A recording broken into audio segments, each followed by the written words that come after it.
Yeah, actually, yeah. Everything you fucking knew about Stan. What you know Dirty. about? Why does the world have to know though? Because It's a big part That'd of be a it. lesson to them. yeah, it's Don't- the only part of your life Don't that fight for the cause. it's the only part of your life that's even remotely interesting. That's weak. It's No, the no. only part that's interesting. I got plenty of interesting parts in my life. Oh yeah.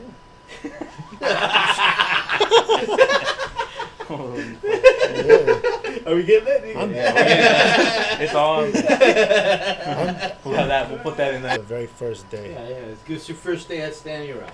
You know, how'd you get there? He drove, obviously. I did not drive. No shit. Yeah. But let's get I let's get the story. I teleported over there. Let's get the full fucking story. I got beamed up over there. All right, so Standing Rock had already been going on for a little while, and it wasn't necessarily something I was interested in doing. Saw it from a distance, and initially wasn't too pumped or psyched about going over there. Although I did know some people that really wanted to go, and really wanted me to go with them.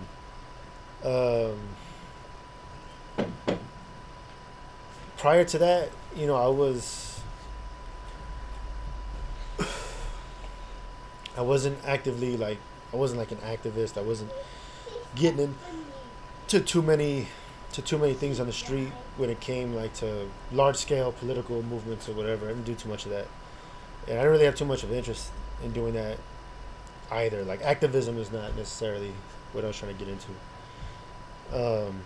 Somebody that I lived with at the time had went to Standing Rock because it had started to become more of a big deal. It, like, a lot of people started to show up, and then it started getting particularly like more violent.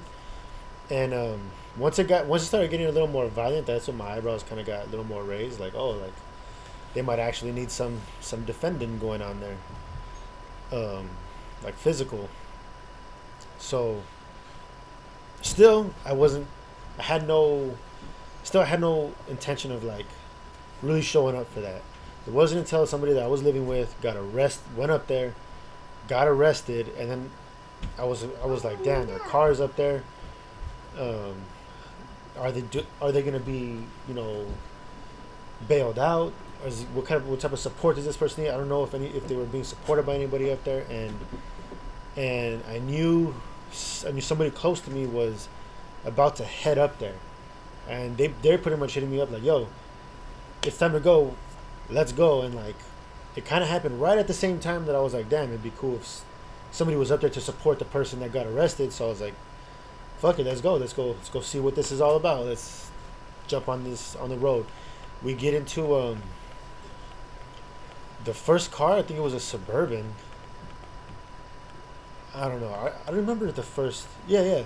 The first time I went up there was a dude that was up there whose truck was over here in LA, and we had to get that truck back to Standing Rock. So that was my ride. The person who was going up there to take this truck back to Standing Rock. It belonged to somebody who was over there. So all right, I get in the truck and I don't know what to expect.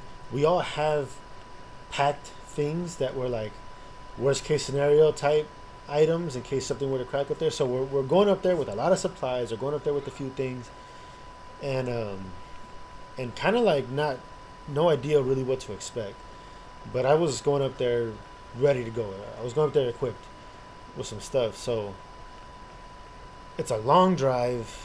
On the way up there, my homie's dad, I don't know what happened to the wheel, but my homie's dad was laying down in the back of this truck, and something about the wheel or the brakes or the exhaust was like smoking, like super crazy. Like, I didn't see it at night because it's dark, but as soon as the sun started to come up, I could see all this crazy black smoke coming out the back of our truck, and I'm the one driving, and we pull over, and because it's like, holy shit, this is a serious problem.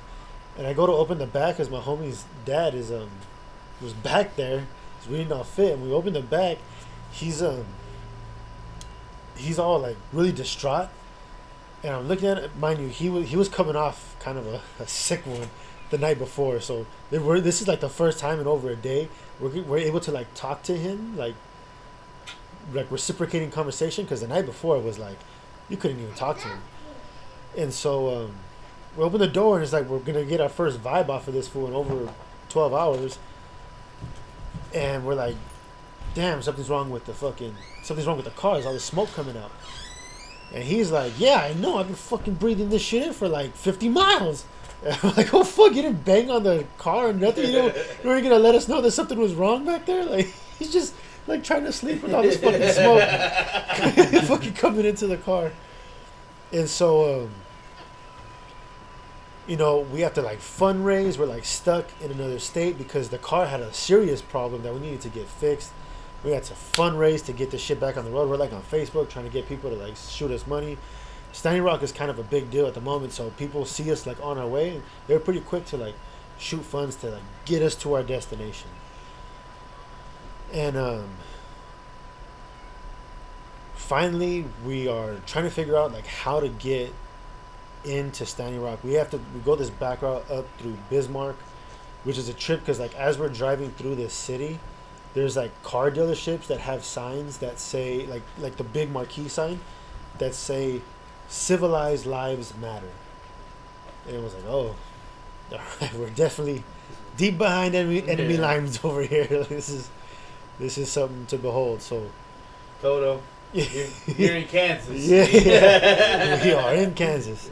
So we're also trying to figure out before we actually like get into Standing Rock, we're having a really hard time trying to line up a rental vehicle to go back to LA. And this trip is only supposed to be like a day or two long. I'm just supposed to go like check in, get a quick update, see what's gonna happen, drop this truck off, and rent a car to go back to LA. And right, we're all, and then somebody else in our crew had work on Monday, so it was like, brand new family, can't miss. You know what I mean? Like we have like these time restraints, and we can't get a car to go back. So we start disregarding that.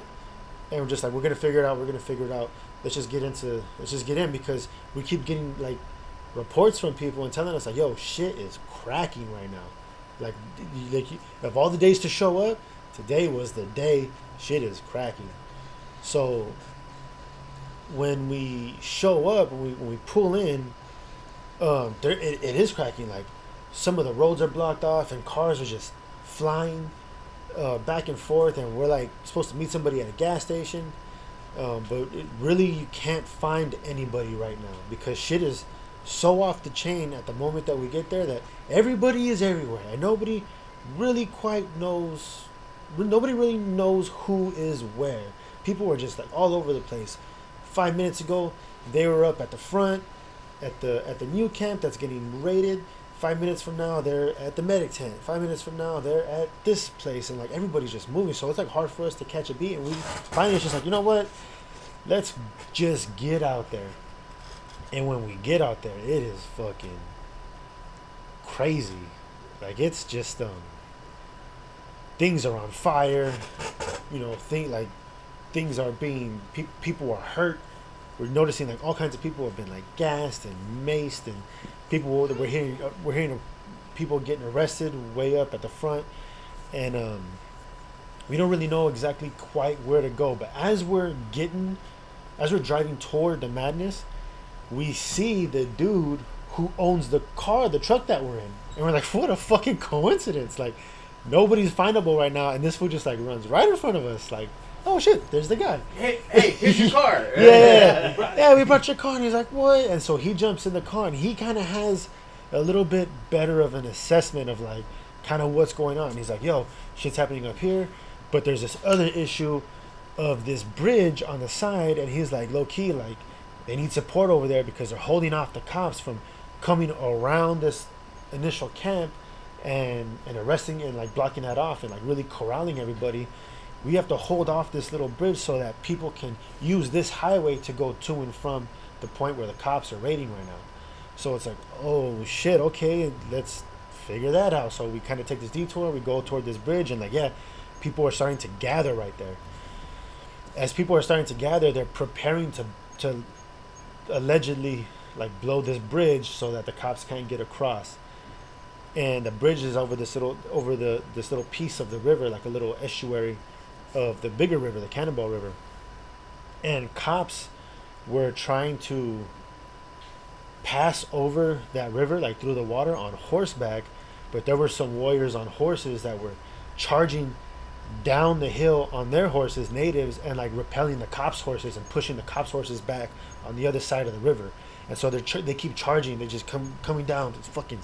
It looked really dope. Like it's like, damn, that shit's happening. Some real Indian Yeah, shit. yeah. That shit's happening right now. Fools are charging down the hill, and like the cops are. Yeah.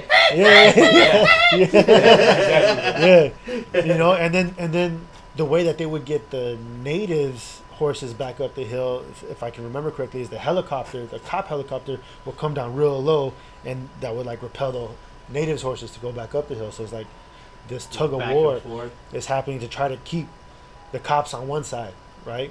Mind you, the bridge that the cops are gathering on the other side of, there's like cars, allegedly fucking cars and hay bales, and they're putting gasoline and like priming this thing to go.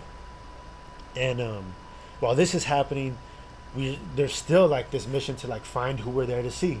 So like our group kind of splits, and one group goes to like find this person, and me and my little brother and allegedly a couple other people all are staying at the bridge because we're preparing to like see the cops off if they cross this bridge.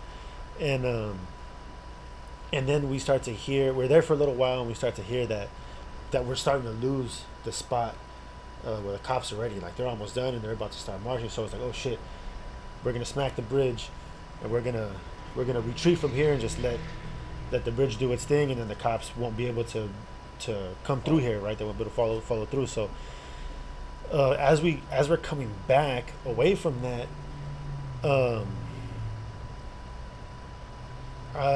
everybody that I was with had, before that happened, a lot of people I was with had like left to go find somebody. I remember being by myself for a little while, and while I was by myself, I was retreating because the word got out. It took a little while for it to happen, so I'm walking back by myself.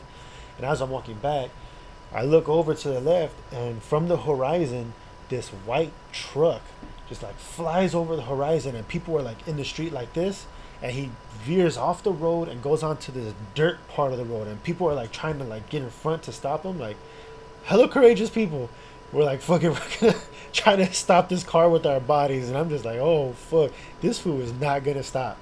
He's at least moving out of the way, but for some of them, he was moving out of the way like at the last moment. And he's on the road, and then right shortly after he comes over the horizon, another, like a brand new truck comes over the horizon right after it, and it's speeding up super fast. And then this fool in the white truck is on the dirt road. He's kind of going a little bit slower, and He's running away from them. He's running into the camp. He's thinking he's infiltrating the camp, and people are saying a guy with the gun is gonna go kill the elders. That's what was on the radio. A guy with a gun is driving in. He's gonna go shoot the elders. He's gonna go into camp and shoot the elders, is what's being told. So people are like trying to stop this car. Well, this other car that's on the road, it was a nice new version. It speeds up super crazy and catches up with the white truck, and like a movie, just fucking boom, smacks the fucking truck like crazy. Like it all happened right in front of me, and I'm like running toward all this because they both passed me up, and he hits it. And I'm like, holy shit! And then it worked. Not only did he fucking smack that truck, the truck was like fucking super. The white truck was like total. It got smacked. It went off, veered off the side of the road into like the bank of the river, and just chilled right there. And then people are all running, like all of us are like running toward this fool's truck. And as they get toward the truck, they open the door to like pull him out, and immediately after they open the door, you just see like everybody move back. Boom, they repel, and this fool gets out of the car with the strap. They're like, oh, he's got a gun, and then I'm like running over there, and then he gets the gun, and he's like pointing it at all of us, and we're like, oh shit, like he was about to fucking start shooting, like just hit the deck. People start backing up. I go down. I'm still far away from it though, but I'm within range of the rifle. And as I get closer, people who are down there are like trying to mediate this situation. People are not moving. They're like staying right in front of them. And before we know it, this situation is like a standoff. A lot of people retreat. Just a few people stick around that are trying to talk to him. People are like, just let the elders go down there and talk to them, or whoever it is was down there. I didn't have a mic. It's my first day. I don't even know what the fuck's going on. But there's a few people down there in the water, and they're telling everybody else, fucking disperse, move back, move back. So it goes on for a little while. And then finally this fool's, while all this is happening, this little while that it's taking, everybody had raided this fool's car and then grabbed the truck, like hitched it to another truck, and they towed that shit to go block the part of the road that the bridge was on.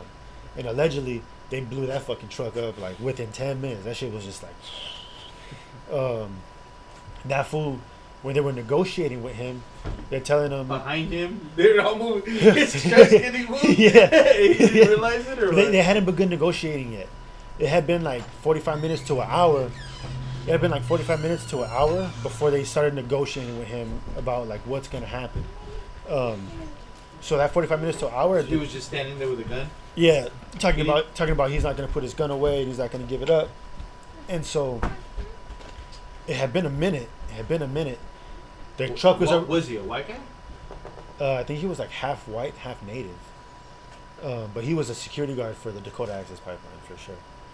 And I think his family had a history of being like fucking trying to be American or some shit like that, like historically sold out. Or that might be the dude who framed Red Fawn. I think that might be his story. Either way, they're both anti-native.